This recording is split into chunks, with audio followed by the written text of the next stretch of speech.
Hey everybody, thank you so much for coming back for our study in the book of Acts. Today we're going to cover Acts chapters 19 and 20.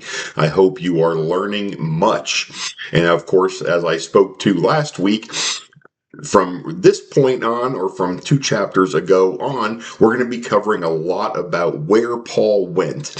He only did one job. He did what God called him to do there. He preached the gospel no matter where he went. So now that we know what he did, let's take a look at the cities that he just came from, and then we're going to get to Ephesus, which is chapters 19 and 20. He had just come from Athens, which is more of an educational center. And this could be compared easily to like the New England states where a lot of the Ivy League schools are. The Athens folks were very educated. And of course, we know that they set up many idols. They even had an idol set up to an unknown god. So sometimes knowledge itself doesn't really help us in spiritual matters. And then we move on to Corinth, and he came from Corinth, and Corinth was more of an entertainment center. So we can consider Corinth kind of like the Las Vegas of its day. So now that you understand that, when you read through the book of Romans, understand he's speaking to very educated people, sometimes educated beyond spiritual means. And when he's writing to the group at Corinth, the church at Corinth in 1st and 2nd Corinthians, now you can easily understand living in a Las Vegas type environment where it was all entertainment, please yourself, do what you want. You can kind of read through those books and understand the issues that Paul had to deal with there.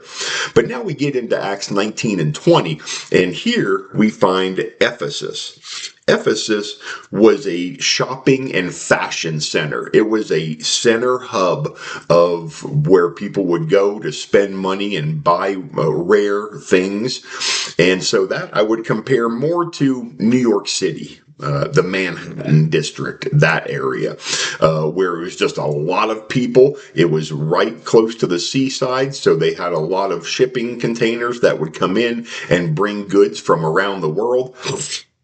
They would go in and people would go there to visit, or obviously if they lived there, they would purchase the finest of goods. So therefore they had some wealth, they had some disposable money, and it was a fashion center. So you had to look the part, not just be the part. So I want you to kind of have that in your mind as we go through Acts 19 and 20, and as you read through the books themselves. These are the folks that Paul is dealing with here. And of course, you go through Acts chapter 19 and you see that this caused an uproar because Paul, of course, preaching Jesus Christ. Of course, Paul had left all the worldly things behind. He was crucified to the world. None of that stuff had any effect on him. And so when he was preaching Christ, that was the message that he would preach is you don't need all of these things and all these fake gods and all these idols that you have here. You don't need to look great to be a servant of God. You just need to serve well and God will take care of you.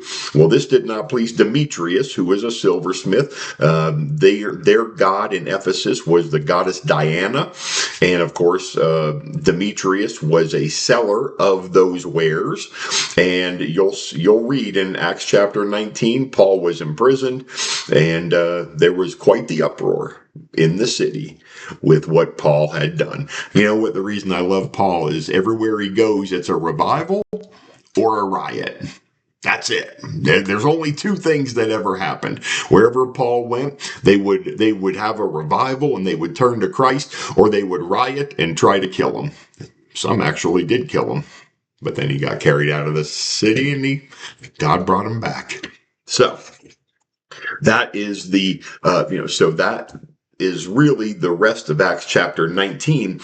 And as we get into Acts chapter 20, of Paul now, he travels, he goes to Macedonia, to Greece, to see those Christians. He comes to Jerusalem, and then he ends up in Miletus, a little town about 50 miles south of Ephesus, and he calls on the Ephesian elders to come to him because here he says goodbye to Ephesus.